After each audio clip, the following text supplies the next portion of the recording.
తెలంగాణలో ఒకే ఒక్క tonic elite మద్యం షాప్తో గత ప్రభుత్వంలో పనిచేసిన అధికారులు కుమ్మక్కయ్యారా?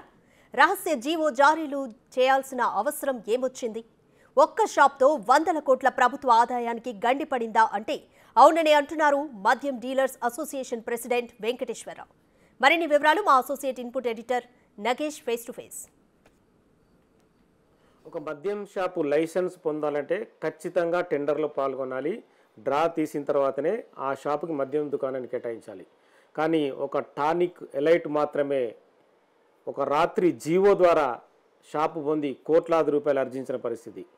ప్రభుత్వ పెద్దల సహకారంతో మొత్తం ఎక్సైజ్ శాఖనే వాళ్ళకు సహకరించి వందల కోట్ల రూపాయల ప్రభుత్వ ఆదాయానికి గండికొట్టిన పరిస్థితి. టానిక్ ఎలైట్ మీద ఇప్పుడు జిఎస్టీ అధికారులు రెగ్యులర్గా దాడులు నిర్వహిస్తున్నారు. ప్రస్తుతం చాలా ఇన్ఫర్మేషన్ కూడా సేకరించారు. ఇదే అంశానికి సంబంధించి రాష్ట్ర wines dealers association president Venkateswararao ఉన్నారు. గత 10 ఏళ్ల కాలంలో ఒక టానిక్ ఎలైట్కే రాత్రిపూట జీవో ఇవ్వడం, వాళ్ళకే సరుకుని మొత్తం తీసుకొచ్చి పెట్టడం, ఈ అంశాన్ని ఎలా చూస్తారు? గత 20 ఏళ్ళుగా మీరు చూస్తుంటారు మద్యం షాపులు ఎలా నడుస్తున్నాయి, వాటి వ్యవహారం ఏంటనేది. 2016లో ఒక జీవో తీశారు. ఏమనంటే A4 ఎలైట్ షాప్ అని. దానికి గైడ్ లైన్స్ అవన్నీ తర్వాత ఫ్రేమ్ అయినాయి. ఇలాంటి షాప్ వస్తుందని చెప్పి మాకు ఇన్ఫర్మేషన్ వచ్చి మేము అప్పుడే 1 మంత్ 2 మంత్స్ బ్యాకే ఈ టెండర్స్ పార్టిసిపేట్ షాపులు దక్కించుకున్నాం. మేము ఈ మధ్య కాలంలో ఇలాంటి షాప్ ఇస్తే వాళ్ళు ఎక్కడ తీసుకొచ్చి పెడతారు, షాపులు ఉన్న వాళ్ళకి నష్టపోతామని మేము కమిషనర్ గారిని కలిసాం. ఆ రోజున కమిషనర్ చంద్రవదన్ గారు ఉండే, వెళ్ళి కలిస్తే అలాంటివి ఏమీ లేవని చెప్పారు. తర్వాత రాత్రి ఒక జీవో తీసుకొచ్చి దీనికి ఒకరికి ఎవరికో అంటగట్టారు. టానిక్ అనే పేరు తర్వాత పెట్టుకున్నారు. బట్ A4 ఎలైట్ షాప్ అనే జీవో 2 షాపులు ఇవ్వచ్చు ఇలాంటివి అని చెప్పి ఒక జీవో తీసుకొచ్చారు. ఆ జీవో మీద మేము కోర్టుకు వెళ్ళాం. కోర్టుకు వెళ్ళంగానే మా మీద ఒక ఇల్లీగల్ వేరే కేసులు పెట్టి షాపులు బంద్ చేయించారు. కోర్టులో అది కేసు ఫైల్ అంటే రీచ్ కాకపోయేసరికి టైం వచ్చేసరికి వీళ్ళకి లైసెన్స్ ఇష్యూ చేశారు. అప్పుడు మళ్ళీ వెళ్ళి కమిషనర్ కలిస్తే మాతో ఏం లేదు, పైన పెద్దవాళ్ళు ఉన్నారు, సీఎం గారు ఉన్నారు, కేటీఆర్ గారు ఉన్నారని మమ్మల్ని భయపెట్టించారు. ఏంటంటే వాళ్ళందరూ ఉండగా మీరు కొట్లాడతారా వాళ్ళతోటి అని.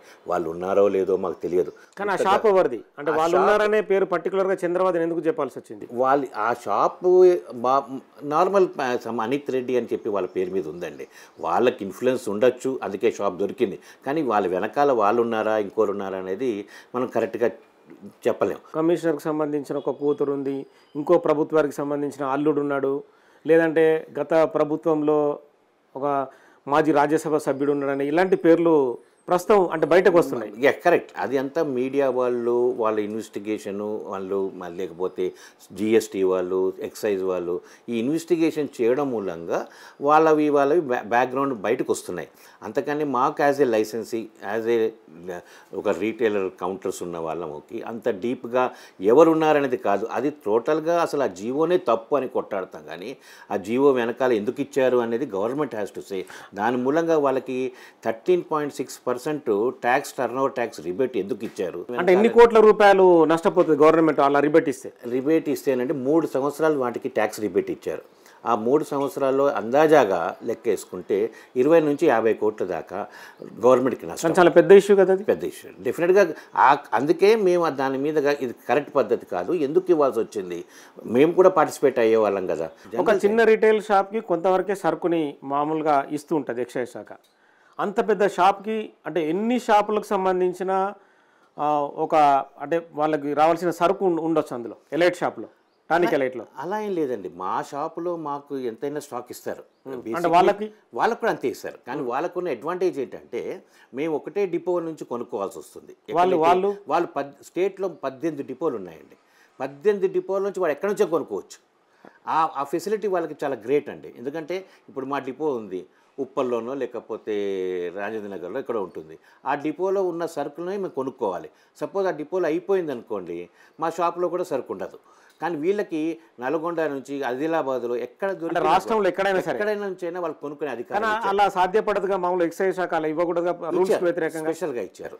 అదే అంటున్నాను, ఇలాంటివన్నీ కూడా ఓవర్లుక్ చేసి వాళ్ళకి కావాల్సిన విధంగా రూల్స్ ఫ్రేమ్ చేసుకున్నారు. అది కరెక్ట్ కాదని చెప్పి మేము కోర్టుకి. అందులో విదేశీ మద్యం అమ్మడం, ఇంకా రకరకాల సరుకుని మొబిలైజ్ చేయడం అనేది వచ్చింది. విదేశీ మద్యంకే కదండి అసలు ఆ షాప్ ఇచ్చింది. ఎల్ఐటి A4 ఫస్ట్ స్టార్ట్ చేసింది ఏంటంటే ఫారెన్ లిక్కర్ ఒక్కటికే అమ్మడానికి పర్మిషన్ అని జీవో ఇష్యూ చేసి ఇండియన్ బీర్ కానీ ఇండియన్ విస్కీస్ అమ్మడానికి వీల్లేదన్నారు. తర్వాత దాన్ని అమెండ్మెంట్ చేసుకుంటూ వచ్చి ఇండియన్ బీర్ అమ్ముకోవచ్చు, ఇండియన్ విస్కీస్ అమ్ముకోవచ్చు అని దాన్ని అమెండ్ చేశారు. మిగతా 11 షాపుల మీద క్యూ ఎలైట్ అనేది కూడా మీ దృష్టికి వచ్చే ఉంటుంది. ఒక 11 షాపుల పైన కూడా రైట్స్ ఇచ్చారు, క్యూ బై టానిక్ అని. సో వాటి పరిస్థితి ఏంటి అంటే వీళ్ళకు లింక్ ఉందనేది రైట్స్ జరిగాయా, ఇంకా వేరే అంశాలు ఏమైనా వీళ్ళు కూడా దాంట్లో పార్ట్నర్స్ ఉన్నారు అని చెప్పి ఉద్దేశంలో చేశారు. అవి అన్నీ ఇండివిజువల్ షాప్స్ అండి. అది మామూలుగా టెండర్లో పార్టిసిపేట్ అయ్యి వాళ్ళకు వచ్చిన షాప్స్. ఎవరికో బయట వాళ్ళకు వస్తే వాళ్ళని పార్ట్నర్షిప్లో కలుపుకొని గవర్నమెంట్కి 2% ట్యాక్స్ కట్టి ఎక్సైజ్ ట్యాక్స్ కట్టి వాళ్ళు ఇంక్లూడ్ చేసుకున్నారు పార్ట్నర్ కింద. వీళ్ళు ఇంక్లూడ్ అయ్యారు దాంట్లో. సో గతంలో చంద్రబాబు గారు కమిషనర్ ఉండే కదా, సోమేష్ కుమార్ ప్రిన్సిపల్ సెక్రటరీ.